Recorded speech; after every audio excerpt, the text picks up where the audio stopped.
Begini gitu. Karena Pondok Al Anwar 2 juga tentunya semua 1, 2, 3 sampai 4 juga semua lembaga yang didirikan oleh Syekhuna Kiai Haji Maimun Zubair adalah lembaga yang memang dipersiapkan untuk ilmu, untuk mengawal ilmu sebagai wirasah nabawiyah, sebagai warisan Rasulullah SAW. Maka saya minta anak-anak juga, adik-adik baik yang lelaki maupun perempuan, jagalah kepastian ilmu. Saya ulang lagi guys, jagalah kepastian ilmu. Karena lewat kualitas ya, argumentatif itu kita bisa mempertahankan wirasah nabawiyah. Kalau beberapa kali ngisi acara di Jogja, memang saya sampai sekarang ngajar di Jogja. Itu pernah ketemu pakar matematika. Niku hitung-hitungan, niku cepet model nganggo hitungan pondok. Misalnya kalau mereka bilang 2,5%, 2,5% dari 100, atau 1/20 dari 100, atau 1/10 dari 100. Itu kalau di hitungan Arab, karena Arab itu dulu ummatun ummiyah, umat yang ummi, itu Islam datang dengan matematika yang mudah sekali. Kita tahu misalnya dalam bab zakat, misalnya 2,5% dibahasakan rubu'ul usyur, karena bertahap. Ini untuk adik-adik ya kan. Jadi misalnya 100, 1/10-nya berarti berapa? 10. Nah dari 10 itu terus ngambil 1/4-nya, yaitu 2, berapa? Semacam ekstrakurikuler di salah satu kampus mengajar ulumul Islam. Itu yang diantara yang saya ajarkan itu ngitung cepat, berhitung cepat. Misalnya sampai ngitung 1/10 dari 100 sudah tidak mikir, apalagi 1/20. Tapi kalau Islam misalnya zakatut tijarah, zakatut ziroah itu misalnya, ya sudah, misalnya kalau 1/10 ya disebut usur, kalau 1/20 disebut nisful usur. Jadi cara berpikir ya 100 diusurkan itu 10, nanti kalau nisful usur ya berarti berapa? 5. Mereka bilang 1/10 atau 1/20.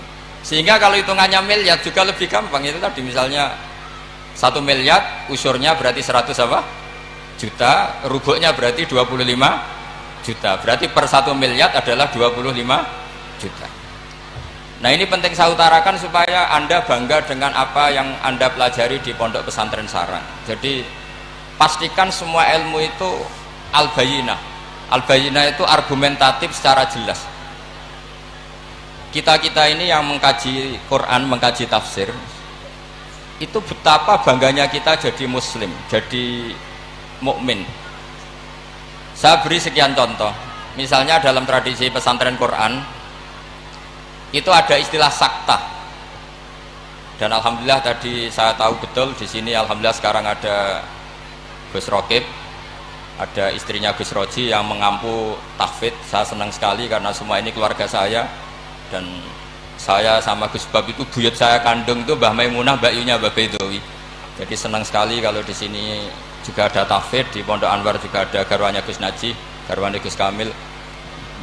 Saya mohon selain diajarkan syarat talaqi atau musyafahah dalam bahasa pesantren, juga diajarkan kepastian hukum pentingnya sakta, supaya orang tidak ragu lagi bahwa kita ini tidak kayak seremonial, memang benar-benar bihujjatin ilmiah, atau kalau istilah para nabi, kul inni ala bayyinatin mir rabbi, benar-benar argumentatif. Sakta itu dimaksudkan adalah, kalau ibarat sastra itu taktek itu memotong. Jadi misalnya begini, yang paling terkenal tentu alhamdulillahilladzi anzala ala abdil kitaba wa lam yaj'al lahu iwaja, terus disaktah qayyimah. Andai kan tidak ada sakta, maka bacanya gini, walam yaj'al, lan orang gawe sapa Allah lahu ing Quran, ora digawe iwajan ing bengkok, qayyiman ya ora digawe jejeg. Itu kan jadi kacau. Ya Quran itu ya ndak bengkok ya ndak jejeg. Tapi barokahnya ada sakta, Allah tidak membuat Quran sebagai sesuatu yang bengkok. Sakta, berhenti. Berhenti itu menyimpulkan kalau tidak bengkok maknanya jejeg atau lurus, sehingga memang harus sakta. Begitu juga di surat Yasin. Ketika orang kafir bangkit dari kubur, mereka bilang misalnya wa nufikha fis-sur fa idzahum minal ajdathi ila rabbihim yansilun. Terus qalu ya wailana man ba'atsana mim marqadina. Orang kafir ketika bangkit dari kubur, mereka tanya, "Mam ba'atsana mim marqadina?" Kita yang bangkitkan siapa? Tentu ini adalah qailul mustafhim. Omongannya orang yang tanya. Terus kita sakta, terus kita teruskan hadza ma wa'adar rahman wa shadaqal mursalun. Tentu hadza ini tidak sama pengucapnya atau yang mengatakan itu tidak sama. Yang satu qaulul mustafhim atau qaulus sa'il, yang satu qaulul mujawib. Entah yang jawab langsung Allah entah malaikat. Yang jelas itu beda yang mengatakan atau beda qailnya. Berarti menjadi siapa yang membangkitkan kita sakta, terus dijawab hadza ma wa'adar rahman. Andai kan itu dibaca langsung, maka hadza ma wa'adar rahman bagian dari yang dikatakan al mustafhim, bagian yang dikatakan mam ba'atsana mim marqadina hadza ma wa'adar rahman. Itu kacau semua. Sehingga saya mohon sekali semua ilmu yang kita dapatkan itu tolong dipastikan bayinahnya. Begitu seterusnya. Dulu Syekhina Kiai Haji Maimun Zubair itu sering gojlok. Yang mereka katakan adalah inna na'lamu ma yusirruna wa ma yu'linu. Itu tentu kacau, secara makna kacau. Yang benar adalah fala yahzunka qauluhum, kita wakaf. Kamu jangan gelisah oleh apa yang mereka. Dia disebut Syiah versus apa? Sunni. Jadi Wahabi itu dalam dunia internasional disebut apa? Sunni. Setidaknya dalam bahasa jurnalistik. Tapi kita dengan Sunni Wahabi itu banyak perbedaannya. Misalnya mereka anti wasilah, kita percaya apa? Wasilah. Tapi sama-sama dalam ikramus sahabah, sama-sama menghormati apa? Sahabat. Saya teruskan bayinah tadi. Sehingga orang-orang Islam kota yang Sunni Aswaja, itu mereka sering tanya, kalau setelah salam orang nyalakan HP boleh enggak? Ya boleh katanya. Orang kalau misalnya mau ke kamar mandi boleh enggak? Boleh. Orang mengambil tasnya boleh enggak? Boleh. Kenapa salaman menjadi enggak boleh? Bedanya apa dengan nyalakan apa? HP. Semenjak itu ya mereka mikir gitu. Ternyata mereka tasdid atau takalluf. Cara beragama itu takalluf, semuanya harus panduan dari Rasulullah SAW. Maka saya minta tradisi keilmuan di Pondok Sarang itu harus terjaga. Apapun pilihan ilmu itu harus ala bayinah, harus benar-benar jelas. Cara wong Jawa jelas welo-welo. Karena itu kecakapan Rasulullah SAW. Dulu saya berkali-kali cerita, dulu orang kafir itu sangat nganggep Rasulullah itu aneh karena mengajak ke satu Tuhan. Saya berkali-kali cerita logika ini, aja alal alihata ilaha wahida inna hadza la syai'un ujab. Urusan kita banyak, problem kita banyak, kenapa Tuhannya satu itu tidak cukup Muhammad? Terus mereka sama Nabi didatangin, terus Nabi bikin argumen tandingan.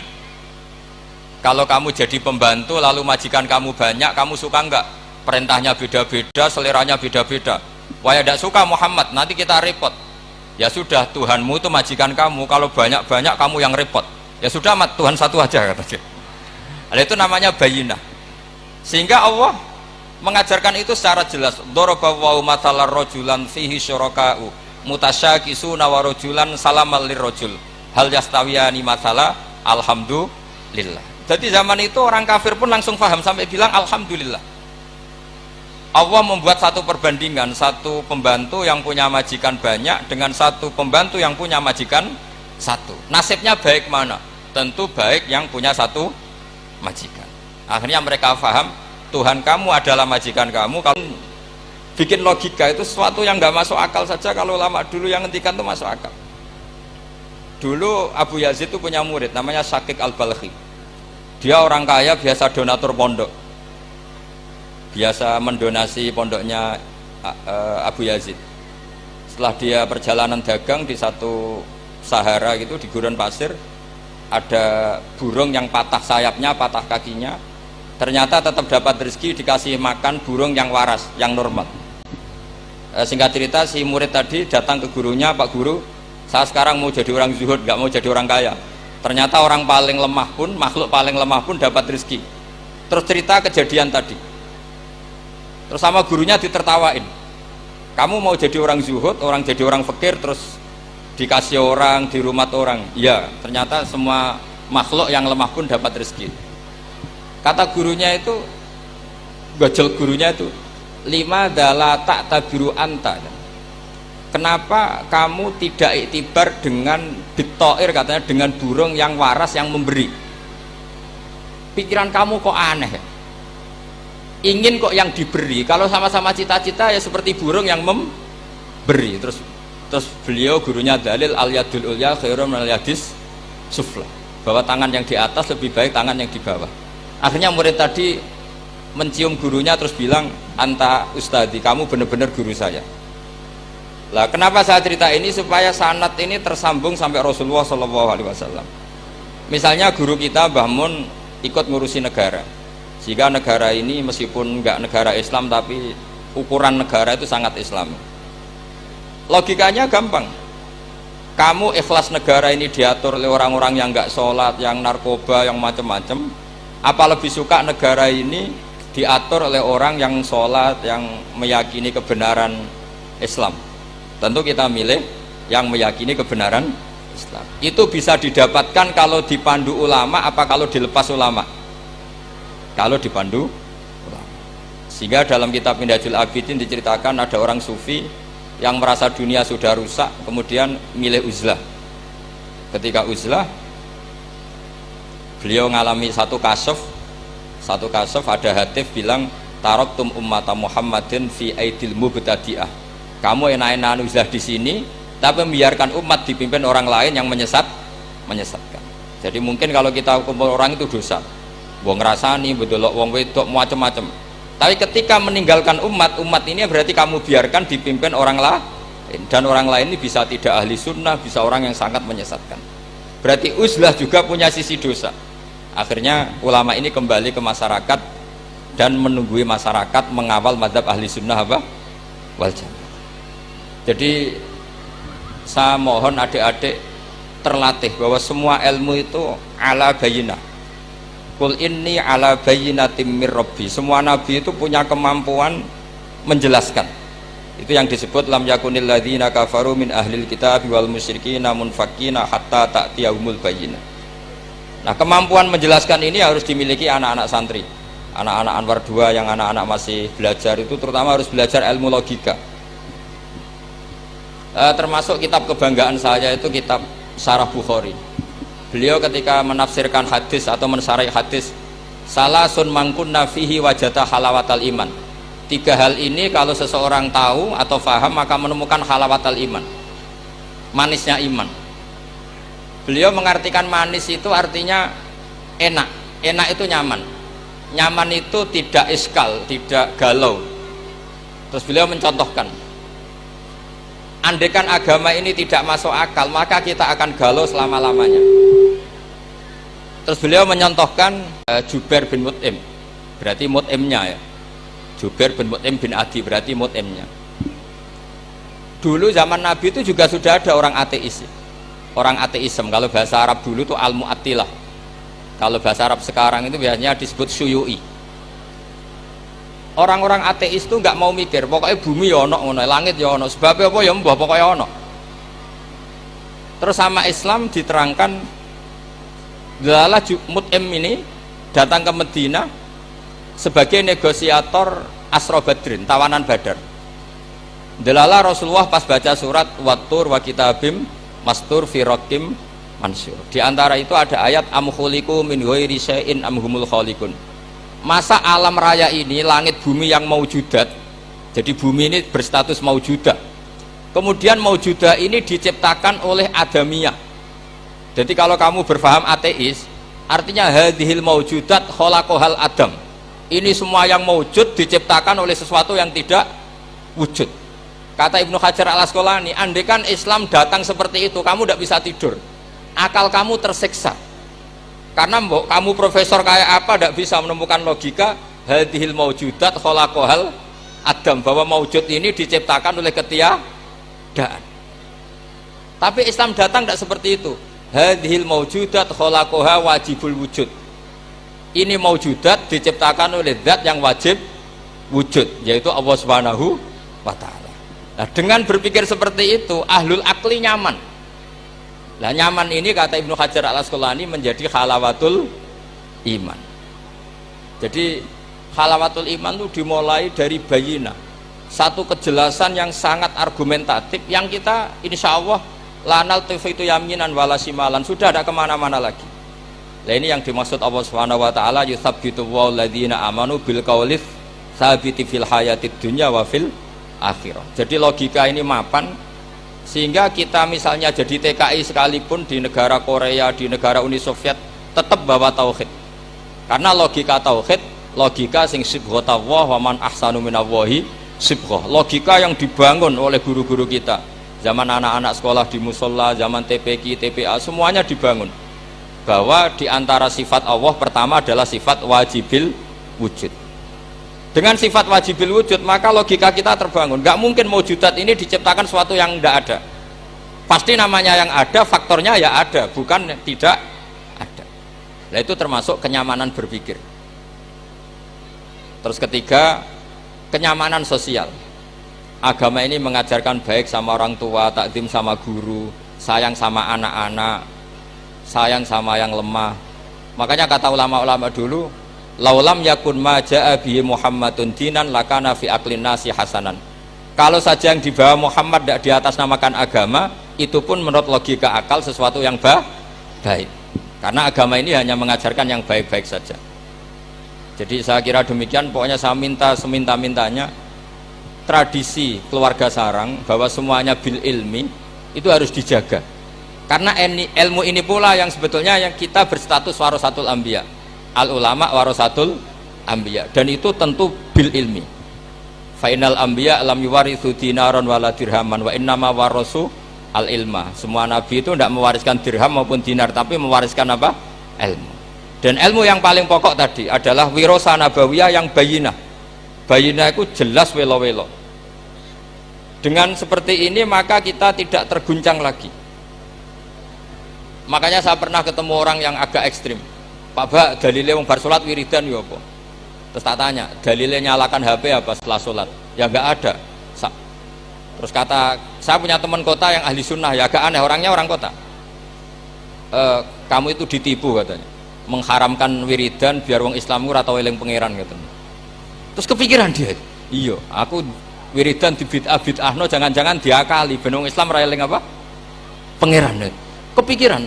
Kemarin cerita ke saya, sudah Pak Bak, saya ikut aswaja saja kata. Jadi logika-logika perdebatan itu meskipun ya kadang agak arogan itu, tapi itu bagus. Karena memang ya seperti itu sejarahnya para nabi seperti itu.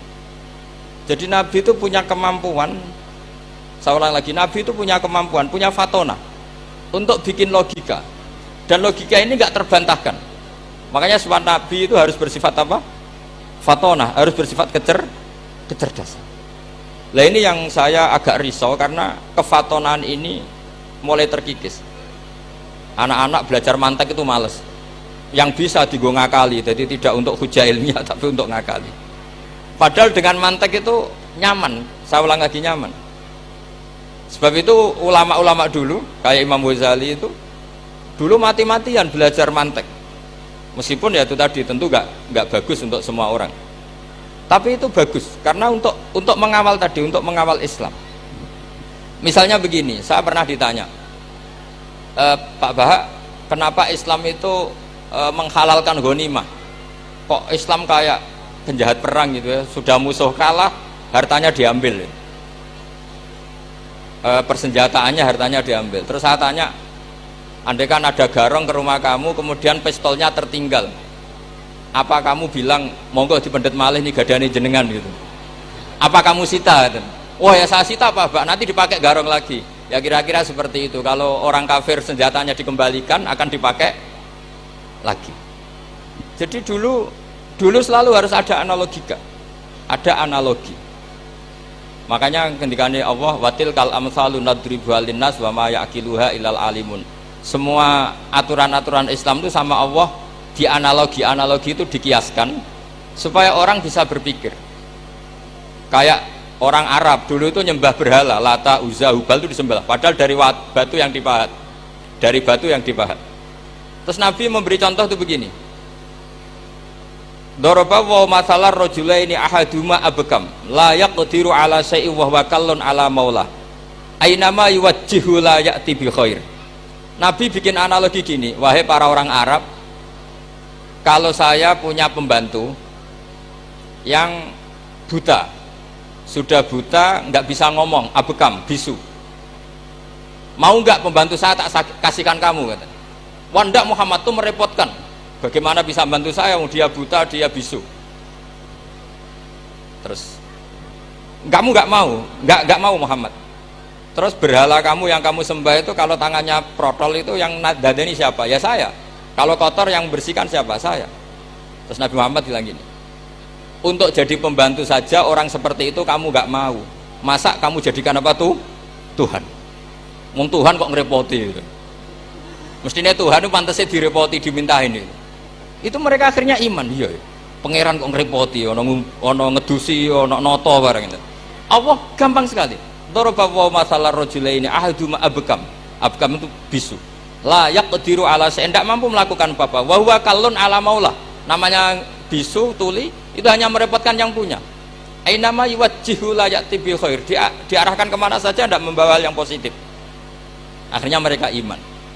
Makanya disebut lam yakunil ladzina kafaru min ahlil kitabi wal musyrikina munfakina hatta ta'tiyahumul bayyinah, bahwa orang-orang kafir baik berkategori ahli kitab maupun orang musyrik tidak mungkin tercerabut dari akar kemusyrikan atau akar keyahudian, kenasranian hatta ta'tiyahumul bayyinah, sehingga datang satu hujjah, satu argumentatif yang bisa mengalahkan pikiran mereka. Siapa itu? Rasulun minallah yatlu suhufam mutahharah. Nah sekarang Rasulullah sudah intaqala ila rafiqil a'la, tapi punya warosah, yaitu para ulama. Dan para ulama, para habaib, para siapa sajalah yang mewarisi ilmunya Rasulullah. Dan saya mohon sekali anak-anak ini harus terbiasa akademik. Ya akademik macam-macam lah. Saya berkali-kali baca hadis sahih. Yang paling saya cintai dari hadis itu apa? Yaitu kalimat-kalimat Rasulullah. Itu memang luar biasa. Misalnya beliau ngendikan orang mukmin itu baik semua. Ajaban li amril mukmin. Terus beliau ngendikan itu ajaban li amril mukmin, inna amrahu kullahu khairun. In asobathu sarra sakara fakana khairan lah. Wa in asobathu darra sabara fakana khairan lah. Terus beliau ketika ngendikan kematian, kehidupan itu optimis sekali dan dengan pandangan positif. Kata Rasulullah, anggap saja kalau kamu hidup itu ziyadatan li fi kulli khairin, potensi mendapat kebaikan. Kalau kamu mati, ya syukuri, anggap saja pengakhiran dari semua keburukan. Sehingga ada tadat kiai-kiai dulu itu kalau ada bajingan mati, orang oplosan kok mati, ya tetap bilang, saya nggih Pak niki saya. Meskipun hadirin nggak siap bilang saya. Nggih saya Pak nggih. Karena mautu hadzal fasik khairun lah. Matinya orang fasik ini bagus supaya nggak mereman lagi, nggak ngemel lagi, nggak jadi problem lagi. Jadi doa hidup dan mati itu seindah itu Rasulullah. Ya Allah, jika saya hidup, anggap saja ziyadatan li fi kulli khairin. Terus wal mauta rohatan li min kulli syarrin, kematian adalah akhir dari segala apa? Keburukan. Saya ini termasuk kiai muda yang nggak pati takut mati. Artinya bukan karena saya yakin soleh, enggak. Misalnya kalau sampai mati pikiran kula Gusti ini akhir dari segala potensi keburukan saya. Artinya kagum saya bukan masalah takut dan berani, enggak. Keilmian Rasulullah Shallallahu Alaihi Wasallam. Betapa mudahnya Nabi melihat sesuatu itu positif. Hidup dianggap tadi ziyadatan lana fi kulli khairin. Kalau kematian anggap saja rohatan lana min kulli syarrin. Jadi mudah sekali Rasulullah. Nah ini menurut saya kefatonahan yang harus diwaris kita semua.